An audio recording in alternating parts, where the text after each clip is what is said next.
Se voi olla, että sulla ei ole kuvamateriaali, koska sä olet viton perällä paskat housussa koko matkan.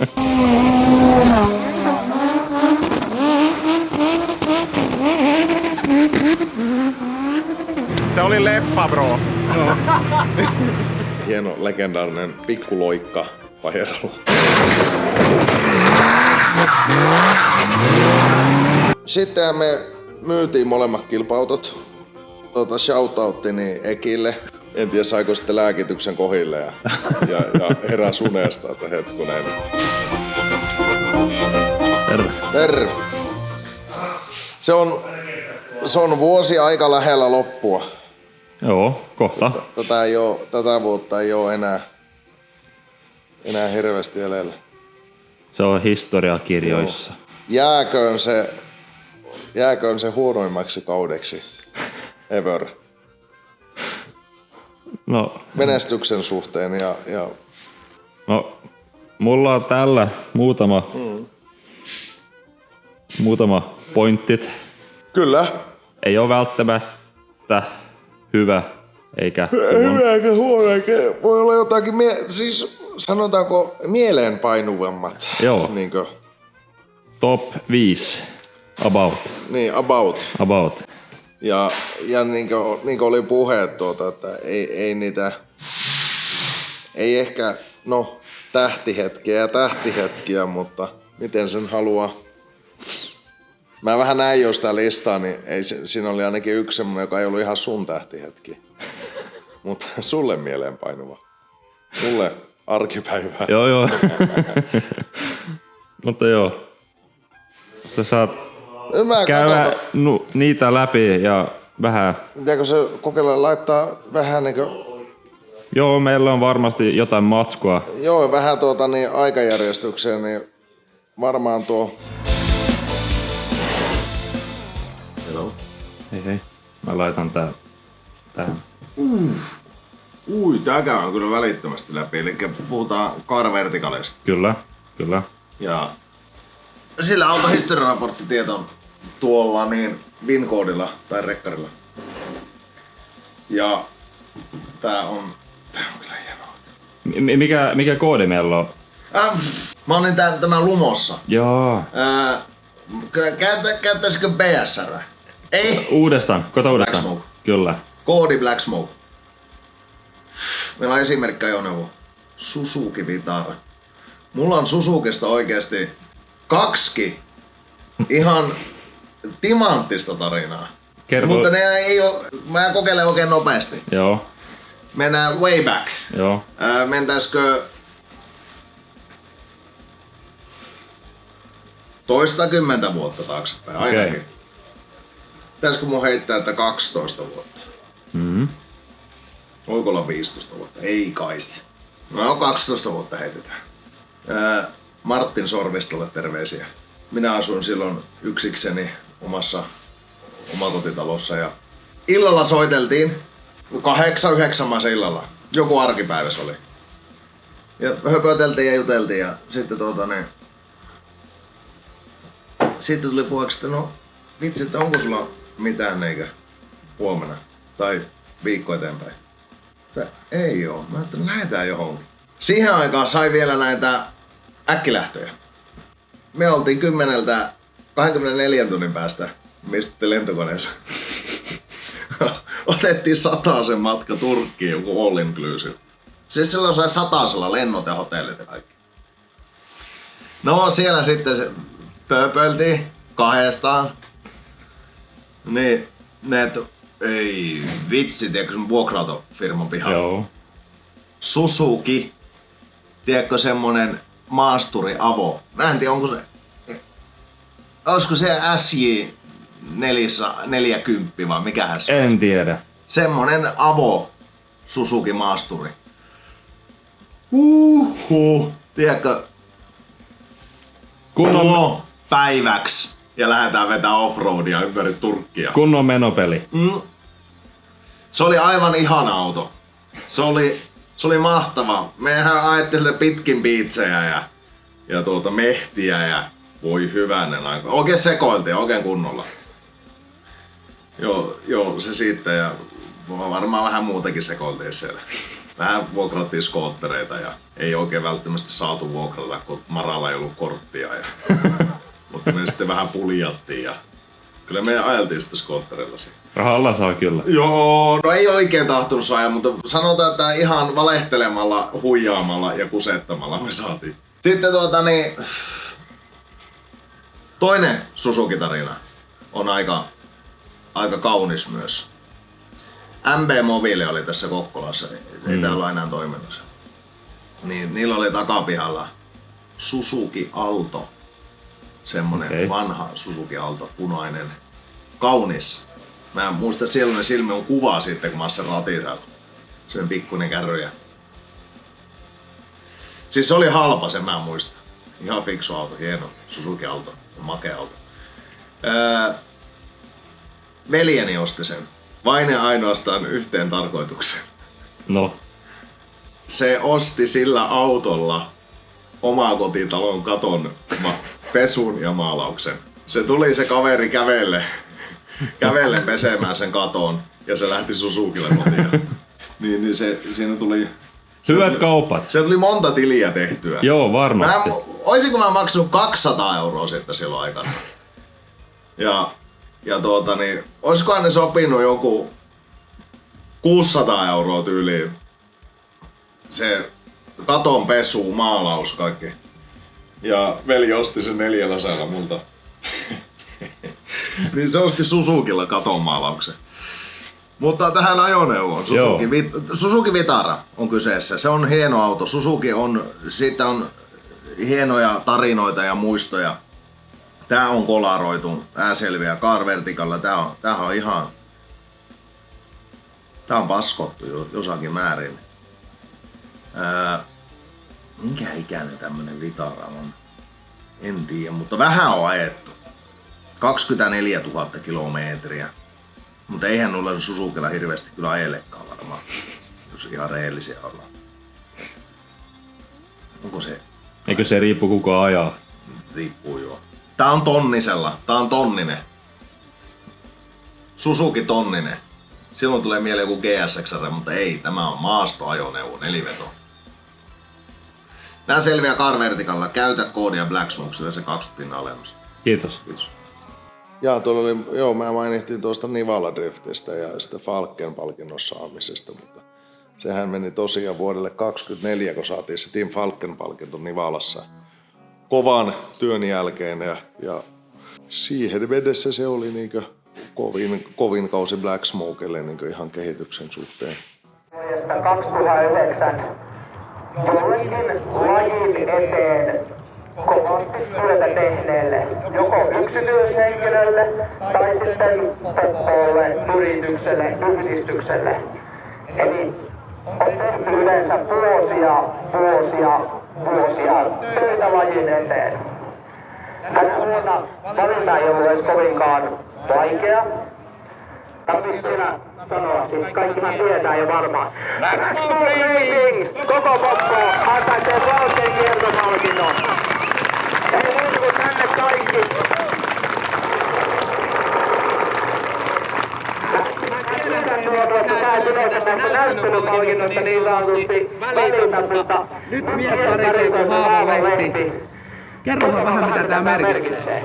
No, onhan tää paljon. Ja... Meillä on paljon jätkiä takana, niin kuin sanoo, porukka ja arvostettu palkinto. Ehdottomasti oikein osoitteeseen. Kyllä, tästä saa olla ihan rehellisesti ylpeä. Nöyrästi. Ehdottomasti oikein osoitteeseen.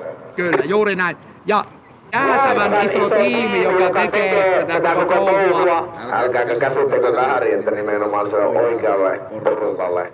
Mä en sitä ota itselleni, vaan mä tarkoitan näitä jätkiä, jotka on täällä mun selän takana. Toki tälle vuodelle ollaan kehitetty taas vielä kovemmin yrityksenä. Ja täällä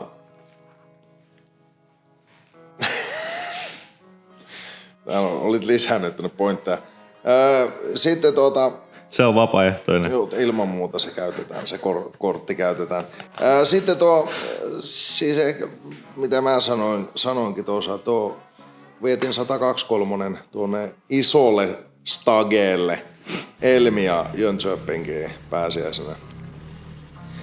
Ja siellä ajettiin showta ja saatiin jopa, muutaman kerran on käyty Elmiässä, nyt saatiin pytty. Ja Eikö ole aika hyvät kekkerit siellä? Oli, ehdottomasti. Oli. Siis show Taisi olla taas kävijäennätys, yllätys. Ja siisti show oli kyllä niinkö, oli katsomot ihan täynnä. Kyllä. Ja oli 123 kyllä sai äärettömän hienon vastaanoton siellä ja paljon ihmetystä. Tuli paljon ajettu myös. Paljon siellä sutattiin, siellä oli sitä showta vähän väliä.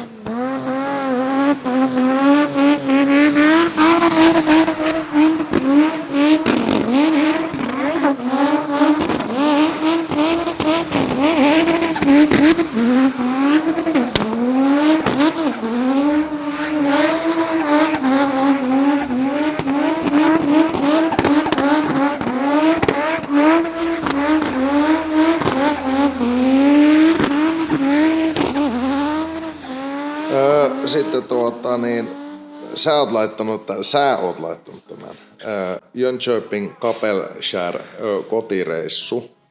Olisi pitänyt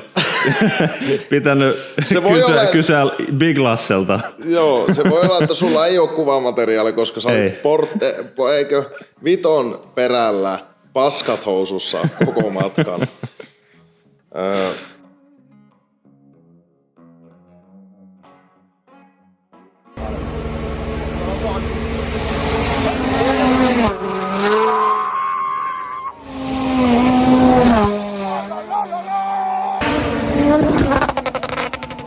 Siis mehän olisi pitänyt lähteä oikeesti noin 1,5 tuntia aikaisemmin siellä Jönköpingistä Kapellskäriä kohti laivalle. Mutta mehän oltiin Tappiin asti sitten palkintojen jaossa. Ei otettiin huomioon tuo jono. Ruuhkat, Siis. joka pitää ottaa aina tuolla huomioon.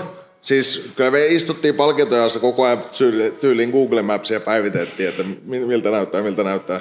Että nyt on viimeinen minuutti, kun meidän pitää lähteä. Saatiin tyyliin pytty käteen palkintojaossa, niin juostiin autolla ja aika lujaa mentiin. Voi hyvänen aika. Kerran pysäytti poliisit.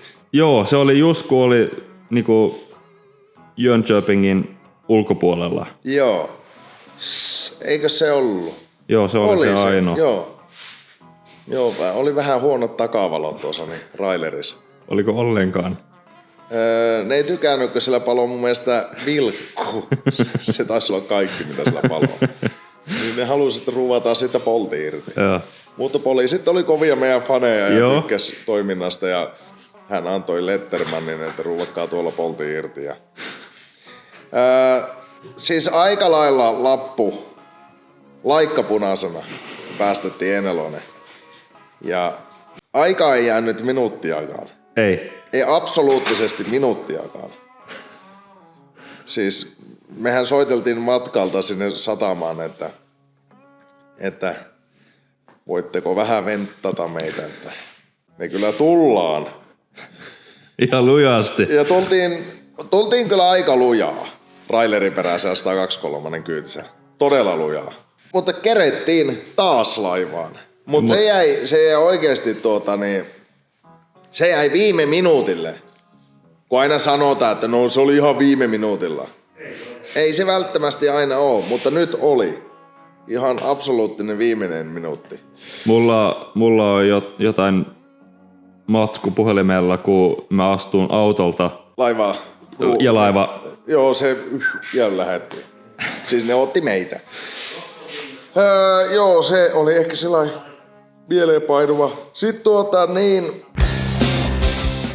tiedätkö sä, mistä tuommoisessa saa tuon paketin? Tai sä luulisit, että sä tiedät, jos sä kameran kanssa tuut tänne. Jos et sä tiedä, niin sä oot jonkun verran pihalla, mutta Trodolta. Avaa. En mä tiedä, mikä tuo. No, L-Ring. Kuulostais... Mä sanoisin, että nämä on kansipultit. Kato. Olisit tehnyt tuolla... Laatikon täynnä. Olisit tehnyt näin vaan. Niin mä olisin Oo. tehnyt kansipultit 6 eli 8.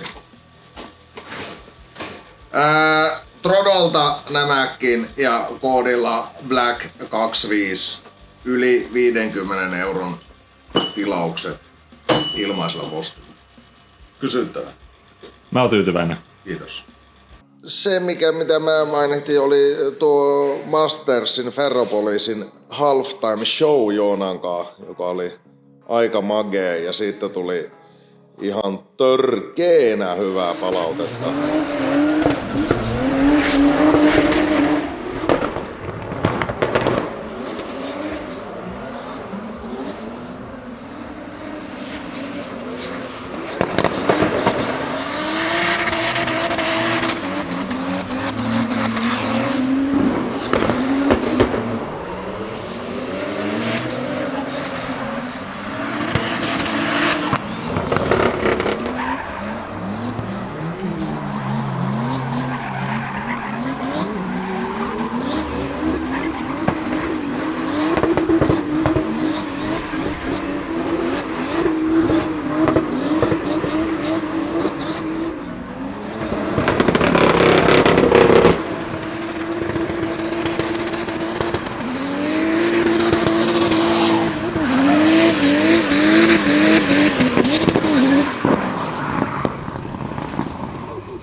Eikö tää oli aika hyvä loppu tää reissu? Tää oli tosi hieno loppu.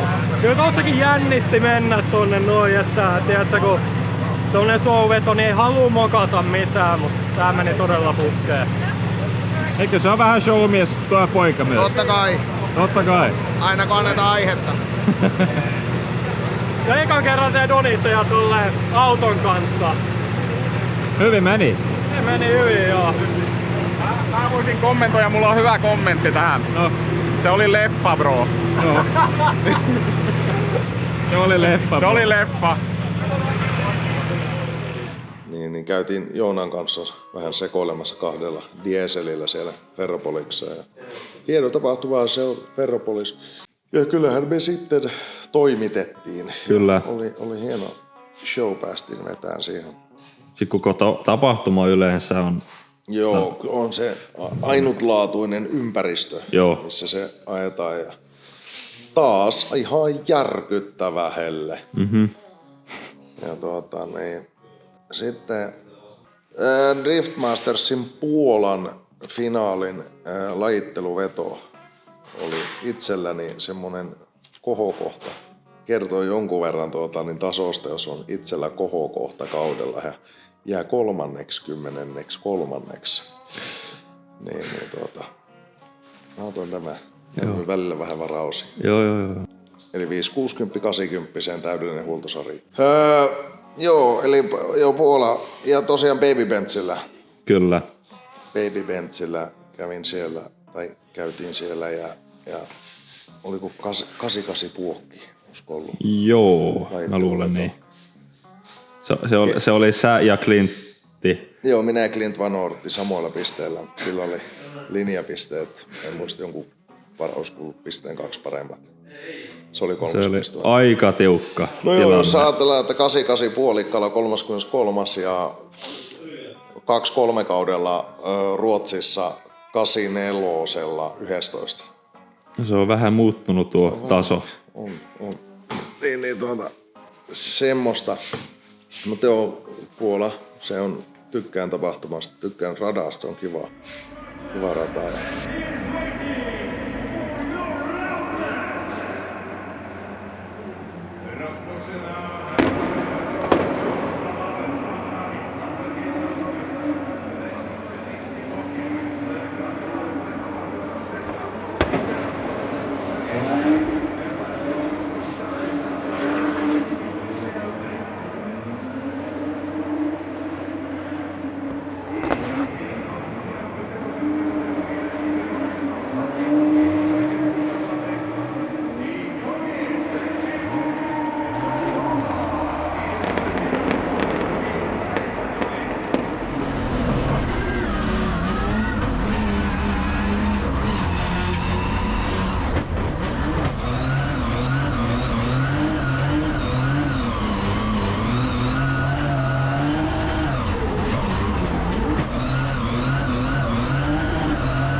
Sitten Pajero-projekti.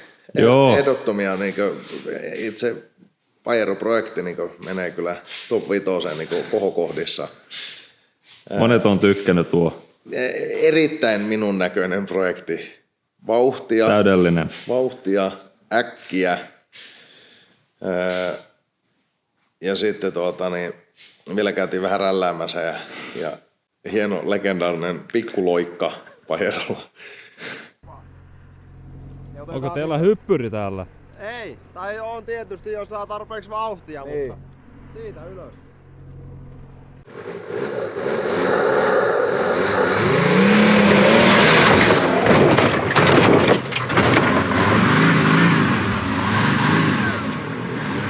Mä Teemu uskon nyt kun sä sanoit, että mä lopetan pelleilyn ja nyt mä en sääli tätä. Mutta en mä arvannut, että se tuota tarkoittaa. Eikä lähtenyt äänenvaimenni. Ei. Sanotaan, että teho ja pito yllätti kuljettajan totaalisesti. Mutta siitä me innosti sen verran, meillähän on, nyt on vähän vedynyt se projekti, mutta se on ollut niin paljon kaiken näköistä, niin mehän tulee offroad version 2.0. Eli joskus. Tässä kun kerkiää, moottori on ja siihen tuli justiin hybridiahtimet, se tulee V8 ja M:llä tietenkin offroadien kuningas. Pajero tehtiin ja myytiin Ojasen Samille tuonne Punkalaitumelle. Se on ollut niillä työmaa-autona. Joo, semmonen Pajero-projekti ja Tubestahan löytyy siitä semmonen... Aika rajun näköinen. Vähän rajun näköinen, mutta jännä, itse asiassa ei tullut niskat kipeäksi, vaikka sen moni sanoi, että nyt ei enää pää käänny, mutta en mä tiedä. Mä hallitsin sen hienosti. Sitten me myytiin molemmat kilpa-autot.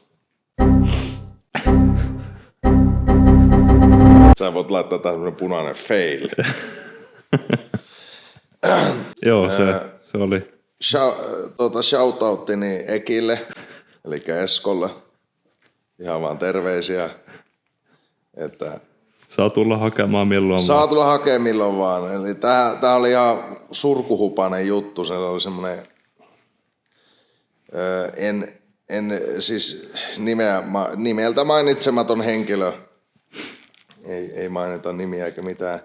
Niin se Esko sitten soitteli useammankin kerran Patrikille ja jopa mulle ja juteltiin ja oli lennokasta juttua. Toisaalta kaikki oli ihan ok, järkeenkäypää, mutta aika nopeasti siinä sitten rupesi epäilyttämään, että kaveri ajoi rallia ympäri Eurooppaa ja rahaa oli. Mutta sitten on tuommoinen kuin evrc.com, sieltä näkyy kaikki rallikuljettajat ja niihin osallistunut ja muuta. Oli se yhteen ralliin osallistunut, joku Ruotsin ralliin vuonna 2017, mutta senkin se oli keskeyttänyt. Okei. Ja ihan viimeisen asti sen piti tulla 2 motorhomella ja oli 20 henkilöä tiimissä ja oli aika maailmanluokan hommaa. Ja Joo. sitten se vaan lykkääntyi sen tuleminen ja oli mitä paksuinta selitystä ikinä ja eihän Esko koskaan saapunut. En tiedä saiko sitten lääkityksen kohille ja heräsi unesta, että hetkonen, what's happening. On kiikkustuoliin meillä juttua kyllä Eskosta paljon.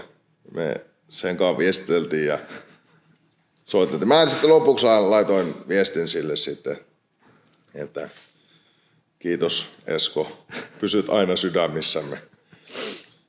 Mutta ei muuta kuin vointeja Eskolle. Ja joo, se oli se kilpa-autojen myynti. Ei se mitään, mutta tässä eilen toissapäivänä meille soitti toinen kaveri. Niinkö? Se ostaa meiltä tuon toisen kilpurin, eli minun kilpuria. Nyt sille löysi vähän pohjaakin tälle henkilölle, tämä toinen henkilö. Aha. Mutta se nyt jää täysin, sanotaan Eskosta oppineena, niin ollaan ihan rauhassa, kun joku haluaa ostaa kilpuria. Joo. Mutta katsotaan, mikä seppä tämä on. Ainakin on... Onko se meille tuttu? Ainakin ei ole meille sillä lailla tuttu, mutta vaikuttaisi olevan sillä lailla todellinen henkilö. Ei niinku taruhahmo, niinku tää Esko oli. niin katsotaan nyt, kuinka meille käy, että saadaanko. Sitten, hei, täältä puuttuu mun top 5 moments. Milloin tää tulee ulos tää video? Mietin ehkä huomenna. Ja sitten mä en kerro sitä top 5 momenttia. Meneekö se ensi vuoteen? Joo, menee, koska tapahtuu juttuja, isoi juttui. Ja ei voi vielä näin julkisesti paljastaa. Ei. Koska sit siellä on joku läski, joka rupeaa vinkuu. Näin. Jätetään se. Jätetään tää aika, sanotaan, että jätetään aika leijumaan. Joo. Toki, jos ihan hirveästi kiinnostaa, että mikä juttu, niin aika iisisti saat siihen päästä käsiksi, kun meet meidän verkkokauppaan ja ostat support-jäsenyyden, jolla saat linkin WhatsAppiin. Kyllä. Ja se maksaa 10 € kuukaudessa ja se menee lyhentämättömänä tähän rellestelyyn. Ja sieltä sä saat vastauksen kyllä. Kyllä. Kun sä tuut, että mä katsoin video, että oli pakko liittyä supporttiin, mikä juttu? Niin siellä asia ollaan käsitelty jo jossakin määrin, mutta se on top 5 aika korkealle menee jopa momentseissa itse asiassa. Taitaa mennä. Kyllä mä laitan ykköseksi. Mä luulen, että kaikki muut. Kaikki muukin varmaan laittaisi aika lailla ykköseksi. Joo, tämmönen infopläjäys. Kyllä. Tästä kaudesta oli kova kausi. Mä sanoin, että monille ihan ok, mulle mielenterveydellisesti raskain kausi koskaan ikinä ever. Ja mä toivon, että ei koskaan ikinä tule tämmöistä kautta, joka on henkisesti näin kova. Joo. Ehdottomasti. Mutta miestä syövä. Mutta näinhän se on. Tää on kova laji. Tää on kova laji ja sitten jos... Niin. Jos se olisi helppo, niin kaikki muut tekis tämmöstä. Joo. Niin, tämmöstä. Kiitos. Joo. Teemu Black Smoke Racingiltä terve. Tilaa kanava ennen... Teemu Black Smoke Racingiltä terve. Ennen kuin jatketaan, muista tilata kanava, jätä kommenttia, peukkua ylös. Äläkä unohda meidän verkkokauppaa, siellä on paljon Mersun viritysosaa, kaiken näköistä. Siellä on fanitavaraa, lippistä, hupparia, jne. Nähdään seuraavassa jaksossa.